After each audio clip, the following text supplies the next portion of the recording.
Hello everyone and welcome to today's episode of the Osasu Show. In today's program, we'll be taking a look at the public service. We'll be looking at reforms implemented from 1999 till date. We'll be looking at the progress we've made so far. We have with us today the former DG of the Bureau of Public Service Reforms. He'll be speaking to us about his challenges, his experience, and what we can do as a nation to propel Nigeria to greater heights. Don't go anywhere, and we'll be right back on the Osasu Show.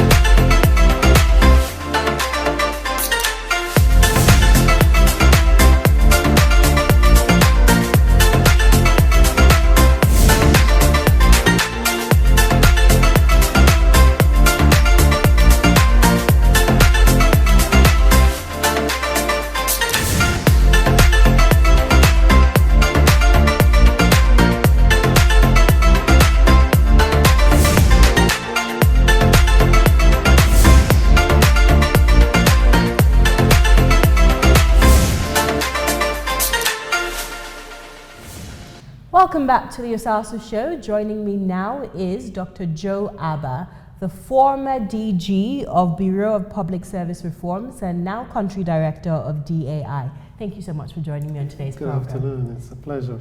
Thank you so much. So we have this recurring issue of the over-bloated public service, yet Nigerians are still clamoring for the government to create jobs. How do we find the middle ground between this? Is the public service overbloated?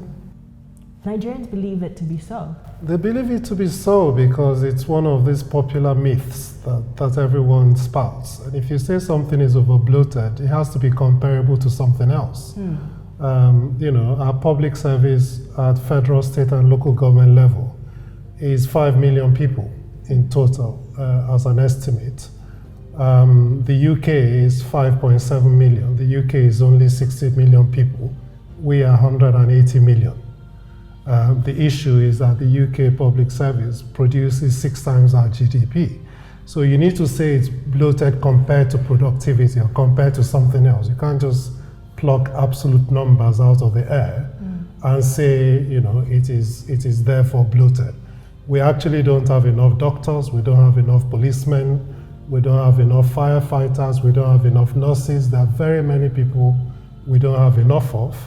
However, there are a few people that we have too many of. So it's more of an issue of balance rather than absolute numbers. But in relation to the productivity, like you said, it fails in comparison. So we have a lot of state governors talking about they can't pay salaries for those who are in the public service. And most people attribute this to the fact that most of them are redundant in their roles, like you've obviously previously said.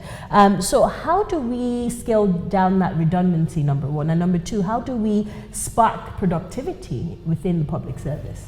The governors and the politicians generally need to be a bit more honest than they have been. They come in and create a parallel structure. They have special assistants, special advisors. They come in with 1,000 people and therefore bypass the civil service, which then does nothing.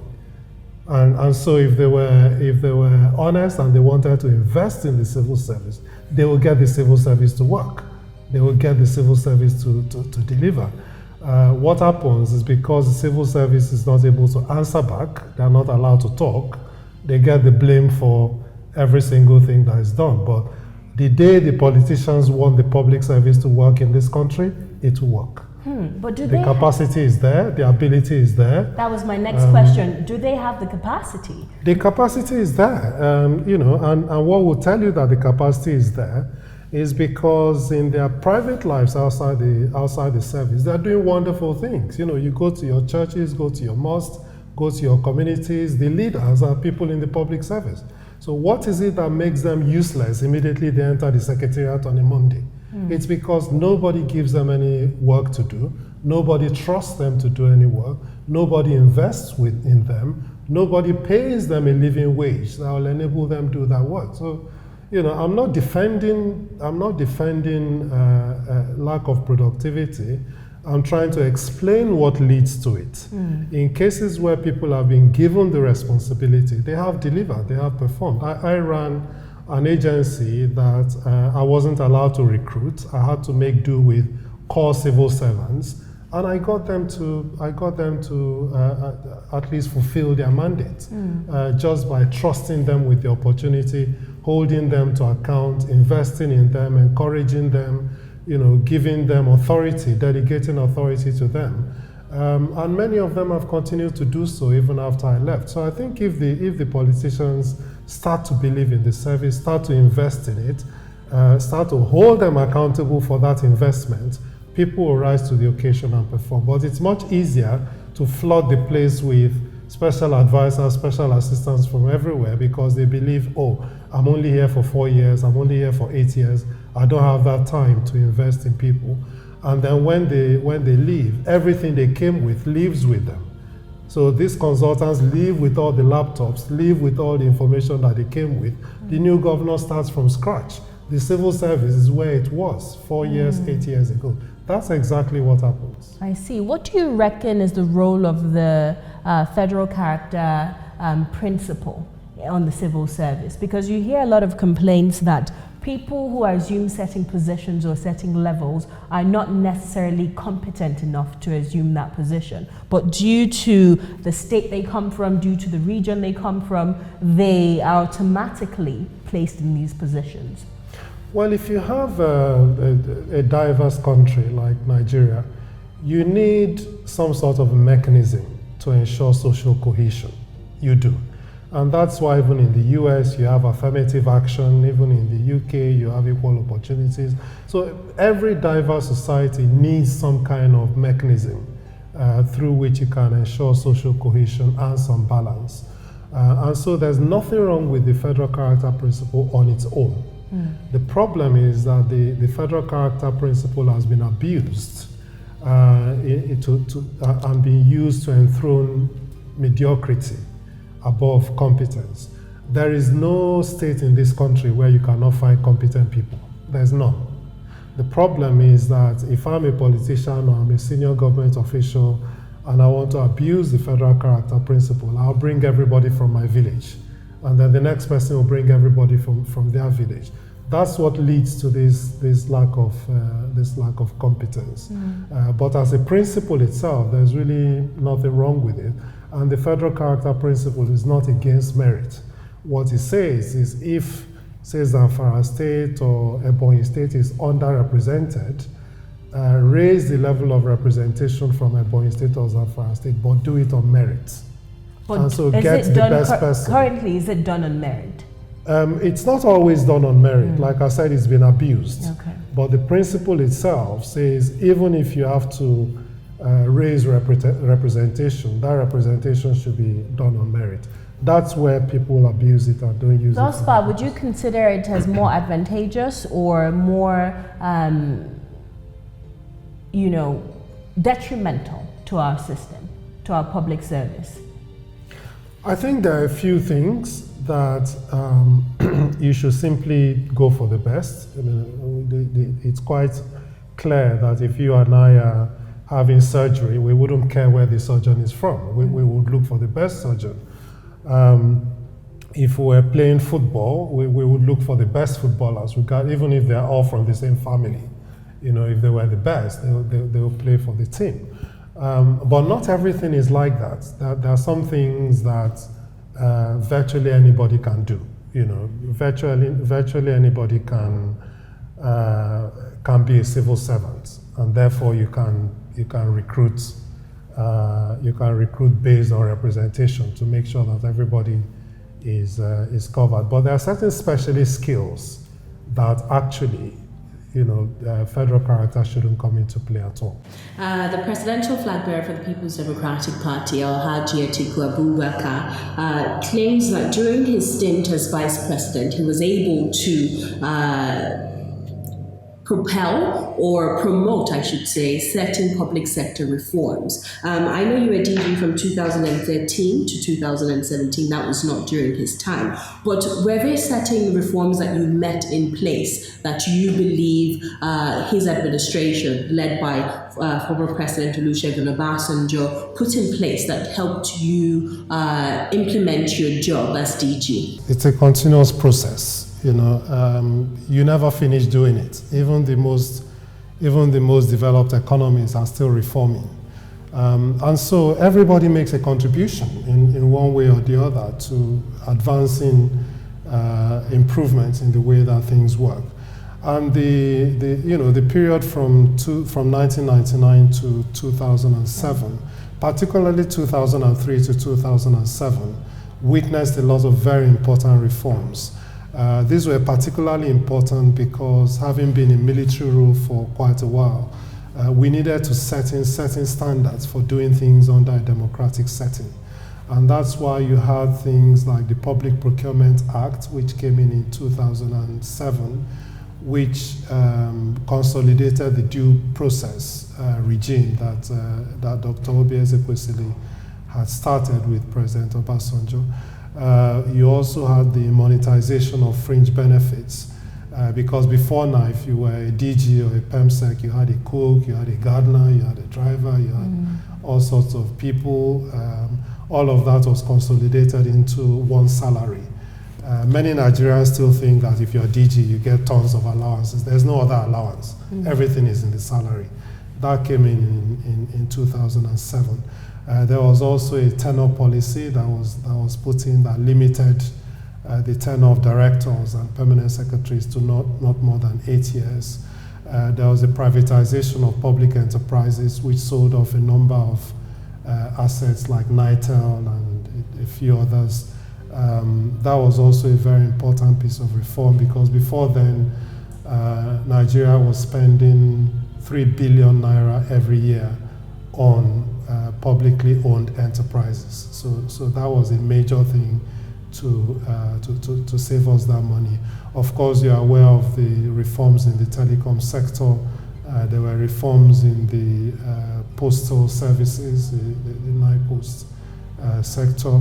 There were reforms in the FCT administration under El-Rufai at the time to try and bring sanity to the administration of the Federal Capital Territory. So there was a wide range of things. Many of them were rule-based, in that it just told you you could do this and you could not do that. So even the Economic and Financial Crimes Act, the Corruption Practices, the Corrupt Practices Act that set up ICPC, the EFCC Act. So most of those were rule-based reforms.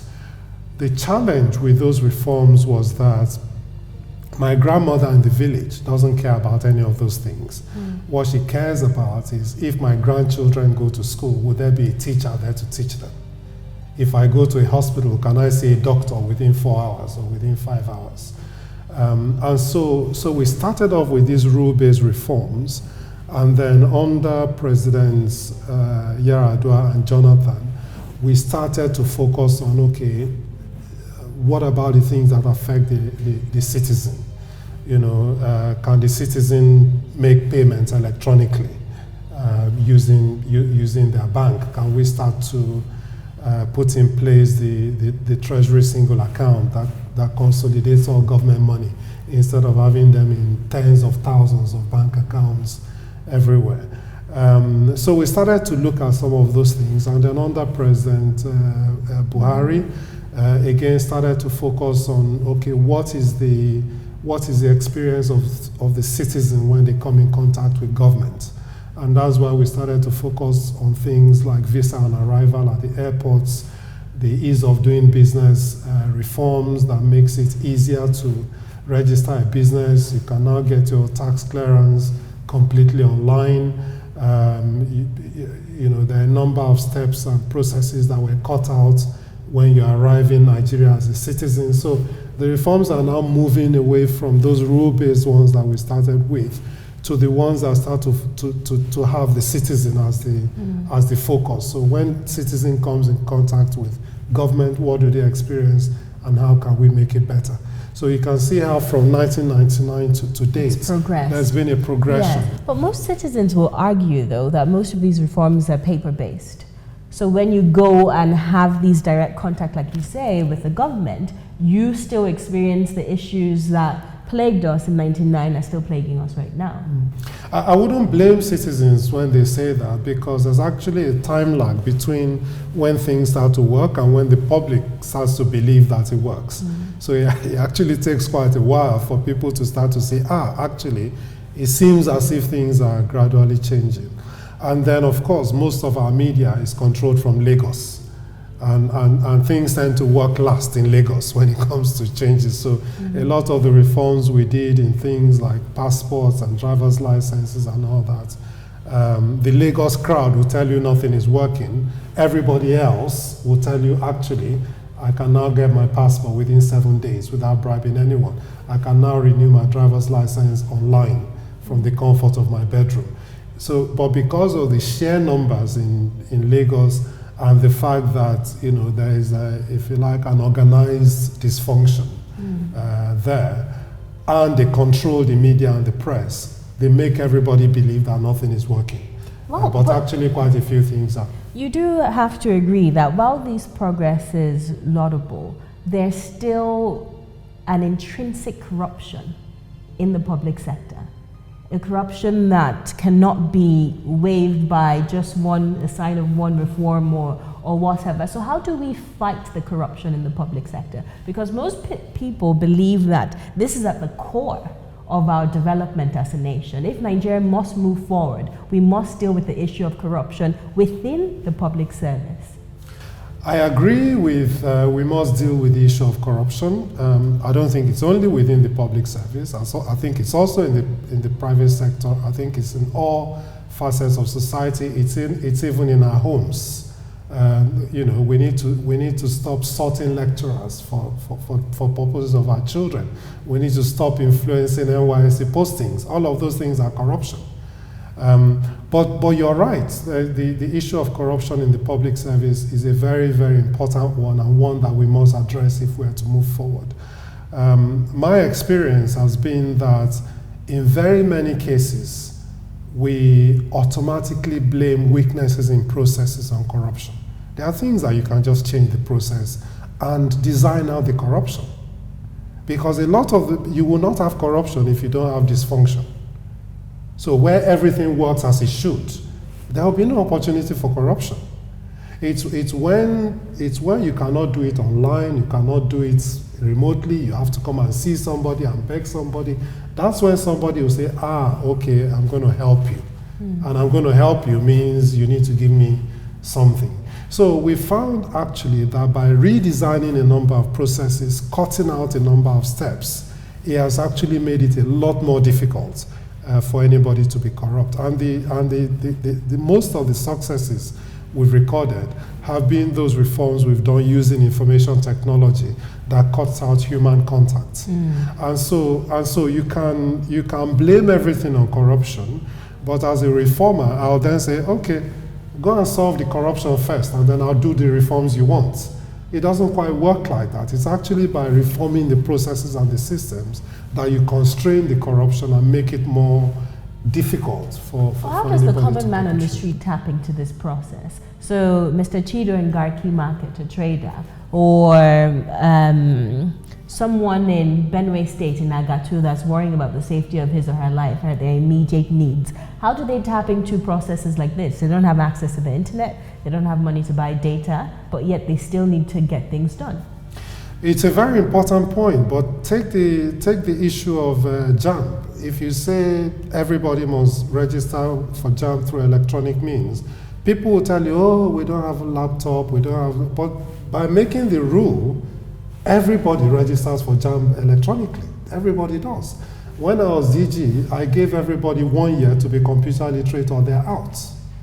And they will often say, government must buy us computers, we don't have this, we don't. But once you make the rule, you'll find that people are actually getting their children to teach them. And everybody has a smartphone. So you mustn't dismiss your trader in Wuse Market. If you say you can only get your child registered to school by going through this process and not the other one, they will adapt to that process. And particularly if they understand that it's for their own benefit. The truth of the matter, though, is that government is very, very poor at engaging with citizens, communicating with them, explaining to them why they are doing certain things and why doing it a particular way is for their benefit. Government needs to do a lot more around that and to build that confidence in people that actually, as an ordinary citizen, I don't need to know anybody, I don't need to do anything. I often say that the public service should work like the postal service does. You should simply be able to go to a post office, put a stamp on a letter, and that letter gets delivered. You don't need to know anybody, you don't need to beg anybody. By the way, it does work. Try and post a letter to yourself. The day it arrives, you'd understand that things are possible in Nigeria. Wow. Very lastly, Dr. Joe Abba, the 2019 general elections are less than 70 days away, I believe. We have the two major political parties, the APC and the PDP. Then we have a plethora of third forces, third parties. We have 91 registered political parties. Who is going to get your vote in 2019 for the presidential elections? And why? The least worst of all the options. Which is? I don't know yet. I've looked at a few policy documents. Some of them are persuasive, some are incredulous. I'm hoping that those policy documents will get sharpened over the last few months to enable me make an informed choice. I mean, one of the candidates was talking about remodeling 100,000 schools every year. That I find a bit difficult to believe. Another was talking about lifting 50 million people out of poverty within a 2-year period. Again, I'll be very interested in how. And so I'm waiting to get more information. Is it possible for a third force to emerge victorious in 2019? I don't know. If that third force has organized in such a way that they can get people to vote for them, then yeah, I guess it's possible. Anything is possible. Dr. Joe Abba, thank you so much for your time. Thank you very much. We'll take a break right now. When we return, we'll bring you highlights from the Osasu Show Foundation. Don't go anywhere. The TOS TV Network mobile app is now available. You can now catch up on our breaking news, stream our programs live, watch out for the latest update on sports and politics as they unfold. You can also get notifications for our upcoming programs and events. All these on our TOS TV Network mobile app, available on Apple Store and Google Play Store. TOS TV News from Africa by Africans.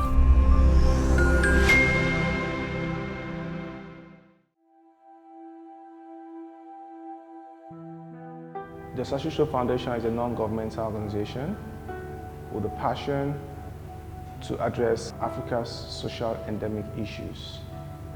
And we focus on women and children whose lives have been impoverished by poverty.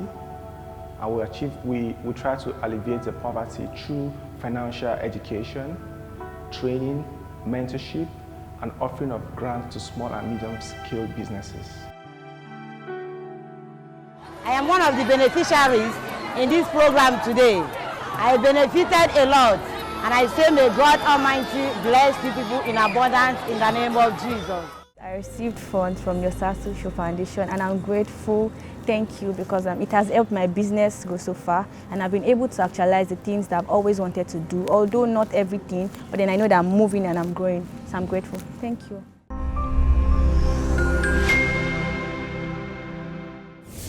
That's it for today's program. To watch extended clips, you can visit our website, tostvnetwork.com. Read my personal article and blog on osasuigbinedion.com.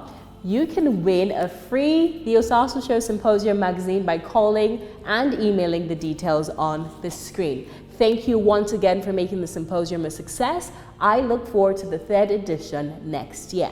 In the meantime, follow us on social media at The Osasu Show, at TOS TV Network, at Osasu Igbinedion, and at The Osasu Show Foundation on Instagram, Facebook, and Twitter. I'll see you same time, same place next week. And until then, take very good care of yourself. God bless you.